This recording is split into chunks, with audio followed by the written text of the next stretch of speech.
Suasana kampungku di malam hari, guys. Ini jam 23, udah sepi, nggak ada orang sama sekali. Tinggal suara nyamuk sama jangkrik.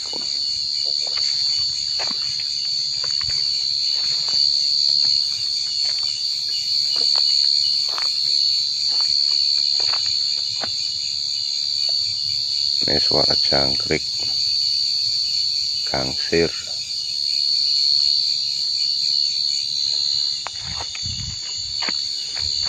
Udaranya sangat dingin.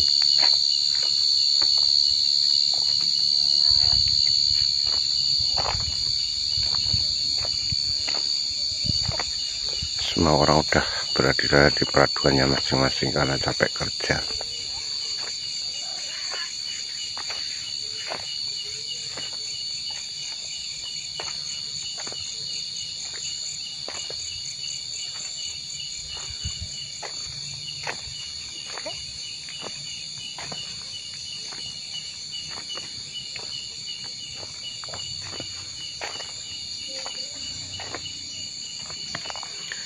Rumah di sini masih agak jarang-jarang, belum padat karena ini kampung jauh dari kota, pelosok.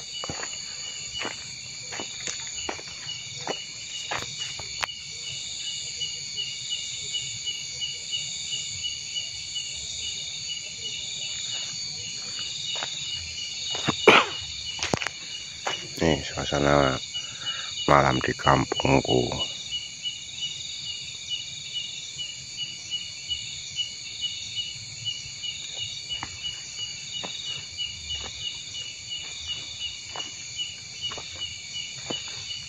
Ini udah kebun kosong.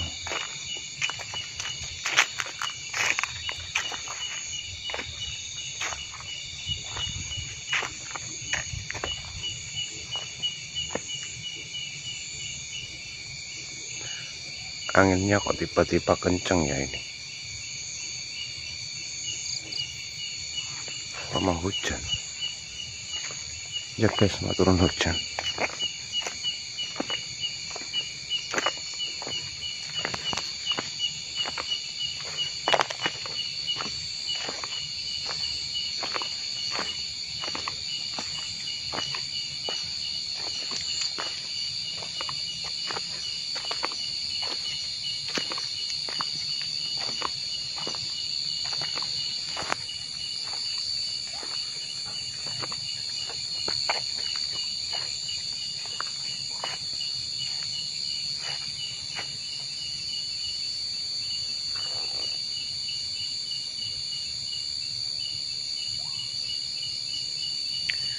Sebenarnya pengen uka-uka sih, tapi takut musik mengganggu mereka.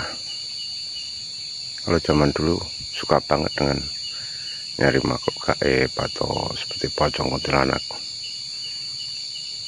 Tapi untuk sekarang ini udah gimana ya, kalau kita ke tempat-tempat mereka itu takutnya mereka musik, terus mereka lari ganggu orang lain yang nggak tahu apa-apa.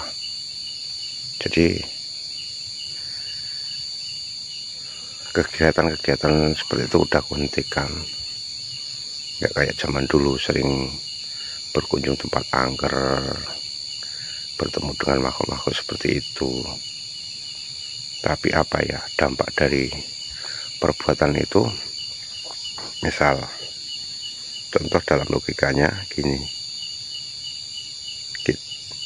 aku main ke tempat orang, terus rumah orang itu kok berak-abrik, ku tantangin istilahnya ya, otomatis rumah orang yang ku tantang itu kan marah loh, dan dendam sama aku.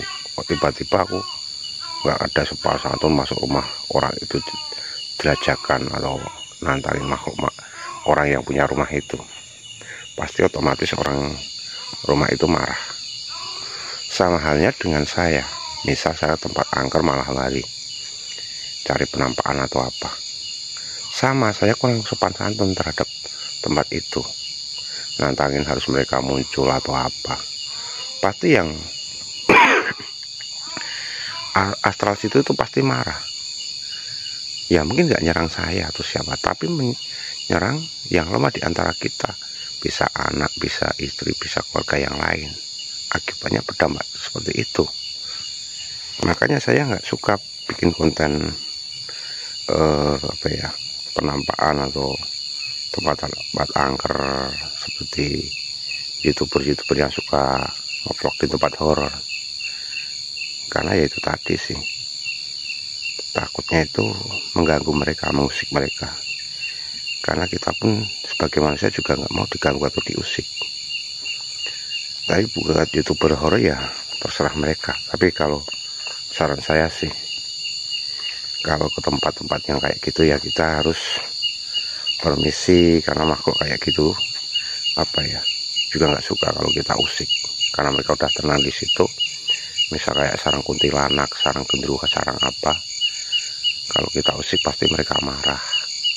Ya mungkin buat youtuber nggak ada masalah dengan makhluk astral, tapi takutnya makhluk-makhluk itu mengikuti dan nyerang yang lemah di antara kita. Itu yang pernah aku alami. Makanya aku sekarang ini udah nggak hentikan mencari hal-hal kayak gitu. Karena dari pengalaman saya sendiri sih, nyerangnya bukan aku, tapi nyerangnya sama ponakan ini, karena mereka itu ngikut secara diam-diam, ngikutin dari kita dan balas dendam, nyari di antara kita yang paling lemah. Karena nyerangnya itu bukan langsung kesurupan, itu bukan mesti kayak gitu, tapi melalui penyakit, bisa stroke, bisa pusing, bahkan bisa sampai membawa nyawa orang tersebut kalau mereka itu udah marah sampai ubun-ubun.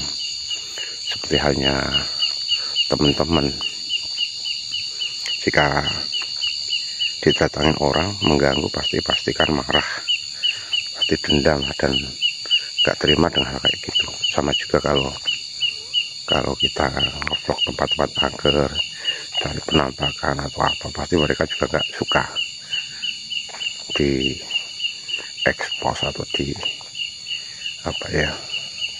diusik kita. Tapi nggak masalah sebenarnya bagi youtuber horor yang suka mevlog tempat-tempat kayak gitu, tapi harus benar-benar penjagaannya kuat, dan jangan lupa adab dan etika, karena itu juga merupakan sebagian dari hukum alam, keseimbangan alam. Istilahnya buat nunggu pohon, biar pohon itu gak ditumbangin, gampang ditumbang. Karena kalau nggak dikasih keseimbangan kayak gitu, mungkin pohon-pohon ini udah habis ditumbangin manusia, jadi gundul hutan ini. Makanya Allah itu adil, membagi-bagi makhluk itu di tempat ini, manusia di tempat ini. Itulah bentuk daripada keadilan Tuhan. Itu menurut pendapat saya sih. Seperti halnya di kampung ini, asal sebenarnya banyak. Istilahnya apa ya? Di sono itu di ujung tanganku itu ada, di tempat itu ada, banyak sih. Cuman ya itu tadi sih, aku cuman ngobrol biasa aja, nggak, biar mereka nggak nampak di kamera, nggak masalah. Yang jelas aku kenal mereka semua gitu, walaupun secara kasat mata atau indera keenam kita lah. Dan sebenarnya indera keenam itu setiap manusia itu punya. Gini ya, yang dinamakan indera keenam itu adalah mata ruh kita. Kita kan punya dua, dalam tubuh manusia itu kan ada dua, jasmani dan rohani. Jasmani ini tangan, mata, indera hidung, mulut, ini kan jasad, yang badan jasad kita. Yang badan halus kita, roh kita, itu juga punya tangan, punya kaki, punya mulut, punya mata. Makanya sebenarnya indera itu nyampe tingkat 9, bukan cuma 6. Yaitu mata ruh, tangan ruh, mulut ruh, hidung ruh, telinga ruh, kaki ruh. Karena apa? Saat kita mati, ruh ini kan akan keluar, dan pastikan bahwa seperti bentuk kita, walaupun tinggal ruh kita gitu loh. Jasad kita tinggal, ruh kita keluar, yang nyuara ini keluar. Nah, ini kan juga ada tangan, kaki, dan mata. Jadi sebenarnya indera keenam itu adalah mata ruh kita. Mata ruh kita kalau udah aktif bangkit, nah itu bisa melihat astral sekitar kita. Dengan penciuman roh itu kita bisa mencium walaupun itu jarak 100 kilo. Itu dengan roh kita, karena roh kita ini tanpa batas kalau udah meninggal itu. Jadi semua orang itu pasti punya, tinggal mau mengasah atau membangkitkan itu sendiri.